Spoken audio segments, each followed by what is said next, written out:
shoes. They're embarrassing. Don't you love me, DeMarcco? Of course. Okay. That's DeMarcco Hellams. We'll start with questions. Who's got them? Michael. You go back a year. What are your memories of the game with A&M and the motivation that creates? Last year, it was a hard fought game. We lost it. It left a really bad taste. My mouth. The other guys on the roster's mouth. It's something that we definitely remember from last year, and it's definitely helped our preparation for those guys this year. What's been the key to you guys, your success on third down, stopping opponents on third downs? Just being on one accord, making sure that everyone has the same call, making sure that everyone's on the same page, and just execute. What Coach Pete calls. He's done a great job of putting us in great situations on third downs. We've done a good job so far of executing. In practice, how challenging is it when you're going up against Jalen Milroe, and how do you think that translates to the field in games? Milroe, he may be a quarterback, but he's always, going to be one of the best athletes on the field. He's fast. He can throw.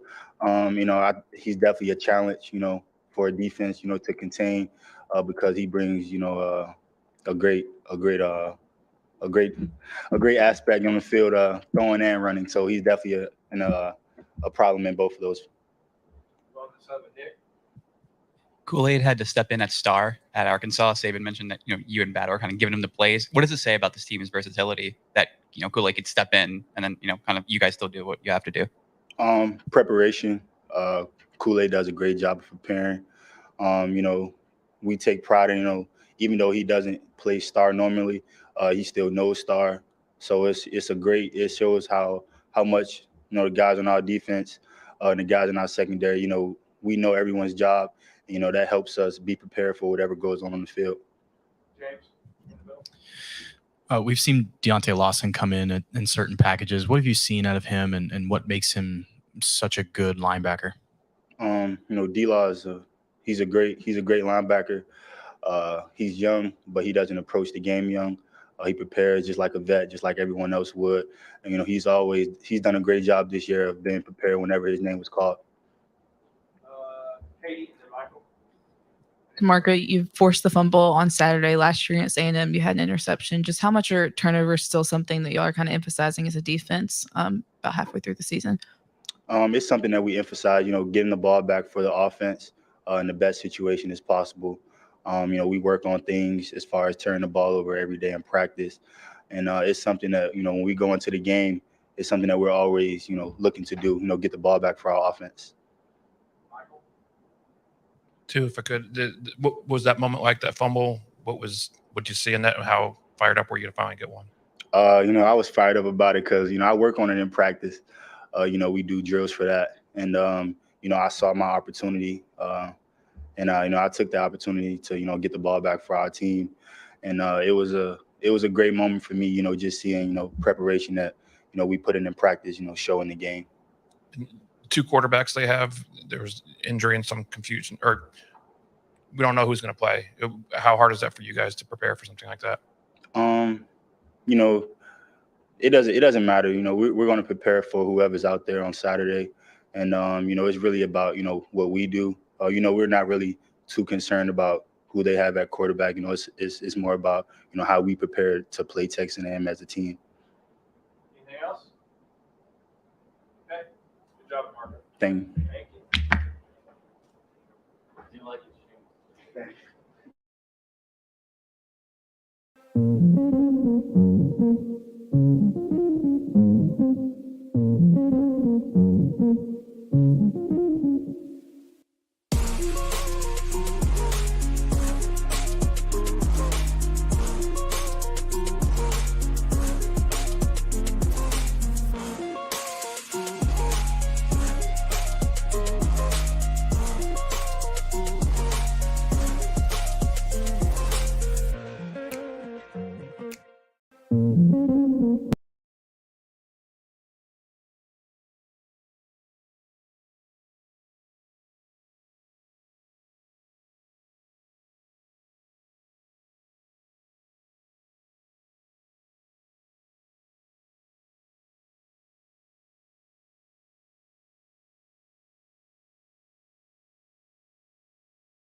Hey, Emil.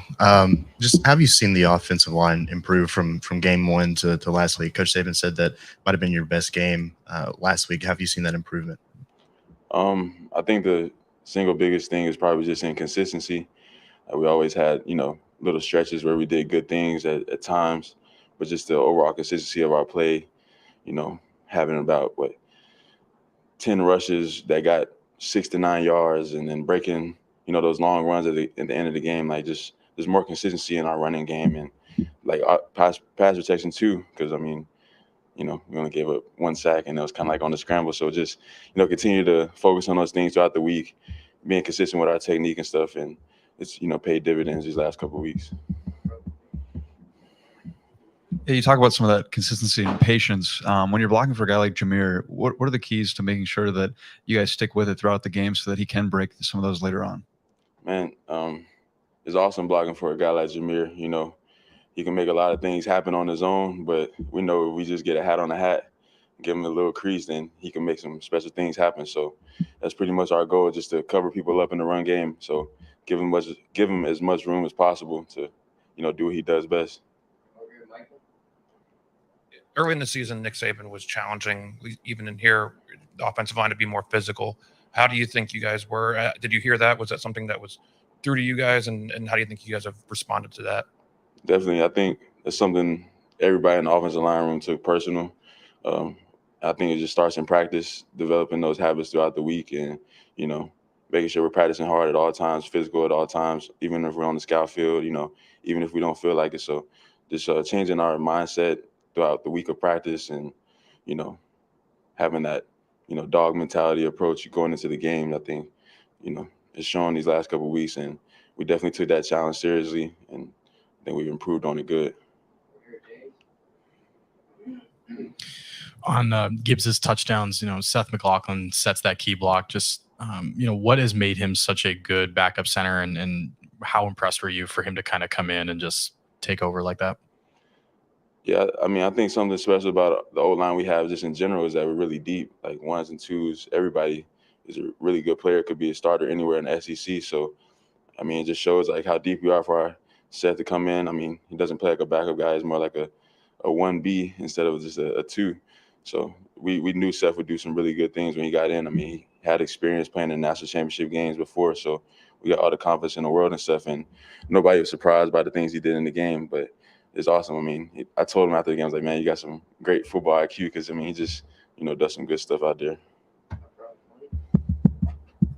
I think it was Bryce Young's 50-yard pass to Isaiah Bond there. Tyler Booker blocked his guy straight to the ground. Is that something you guys kind of celebrate as a unit when you go back over it? And then what does he offer just in terms of just nastiness, Tyler? Yeah. So in the O-line room, we always count the amount of knockdowns we have, and trying to after the game when coach sends out the grades, we kind of just say, see who had the most knockdowns, and kind of just compete for that, and just a little competition amongst the room. So it's definitely encouraged, and we try to be as physical as possible. And Book, he's done a great job of just doing that. His mentality going into the game, his preparation just for a freshman is just beyond his years. So we're really excited about how he's brought that mentality to O-line, and it just shows again how deep we are, that anybody can come in and contribute and do a really good job. Emil, I know that Bryce scrambles with the ball too, but kind of what's the difference for the offensive line blocking for a quarterback that might be more likely to run like Jalen is?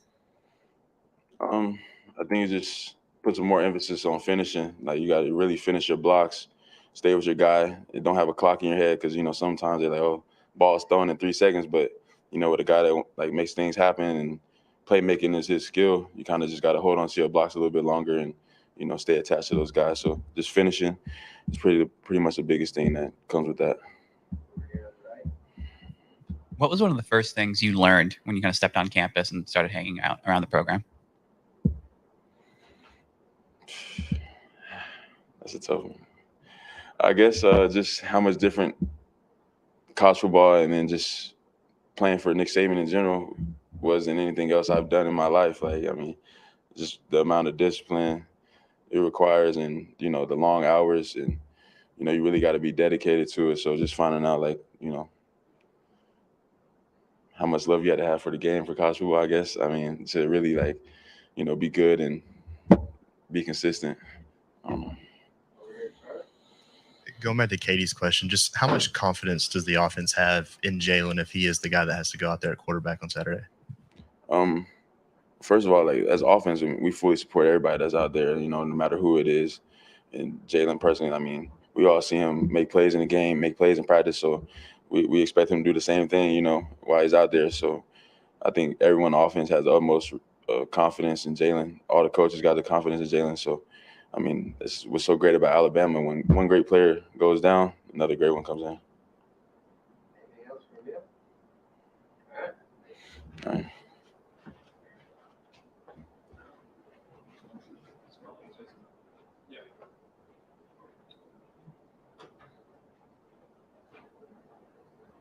Dallas Turner. Questions? Okay, no questions. Mike. What are your memories of last year's trip to Texas A&M, and how does that motivate you this week? I mean, actually, when we went to Texas A&M last year, that was my first start as a freshman. So, I mean, I feel like it was just a game that we just had to learn from. And coincidentally, it was my first game as a starter. And so, like, it was kind of rough at first, but, it was just a learning part for the team. And I feel like that we grew from that experience as well. So you go from that being your first start to now starting many games since. What are the biggest things you've learned over that time period in terms of your game and just football in general? Honestly, like, just understanding the game of football on both sides of the ball, on offense and defense, like, figuring out offensive schemes and also figuring out defensive schemes as well that we run as a defense. And so, like, just understanding, and the more time I put into it, of learning it and, like, getting more repetition at it as well, I felt like it kind of elevated my game a lot more mentally, more importantly. Stay over here, Charlie. How challenging is it to face a guy like Jalen Milroe in practice, and how much better does he make you guys in doing that? Yeah, practicing against J Mill in the pocket, as a pass rusher, it's kind of hard, even just trying to tap off Jalen. So, like, just his explosiveness and his athleticism, it kind of makes things a lot more difficult in practice. And I feel like that just prepares us for the game if we play against a dude that likes to run a lot or something like that. So. How important is the secondary's role in, like, kind of giving you guys a little bit extra time to get to the quarterback, create some coverage sacks, and it's going to make your jobs a little bit easier? The secondary plays an important role in the back end of the defense of covering guys and not letting guys make a catch, of course. And, just the amount of time that we get as pass rushers from the secondary, from them covering people and stuff like that, I feel like it gives a lot more better chance to affect the quarterback and put pressure on the quarterback as well. Middle of James. Jaheim Oatis has gotten a lot of attention, especially as that, on that D line. You were a freshman once that's garnered a lot of starts. Just what have you seen out of Oatis, and what advice have you given him? Jaheim, he has like a lot of talent, and he's very physically gifted with the size he has and the strength and the speed he has as well for his size. But me and him, I talked to him a lot about just focusing more, like, on details and stuff like that, because things like that will elevate your game to the next level. And him being the freshman, having the opportunity he has to start and play the way he has doing now, it's starting to pick up. Like his last game, he had a good production. And so I feel like it's a lot more things that he could do on the field and to improve on to make him the best player possible. Question? Charlie? With A&M, their uncertainty at quarterback, just how challenging is it to maybe prepare for two different guys during the week? I mean, I feel like we see everything in practice with the quarterbacks we have in our QB room. And so I feel like, just a consistent hard work at practice and, a lot of game film that I can see, like, a lot of keys and stuff like that I can use on Saturday when we play against them. Anything else? Okay. Thanks, Dallas.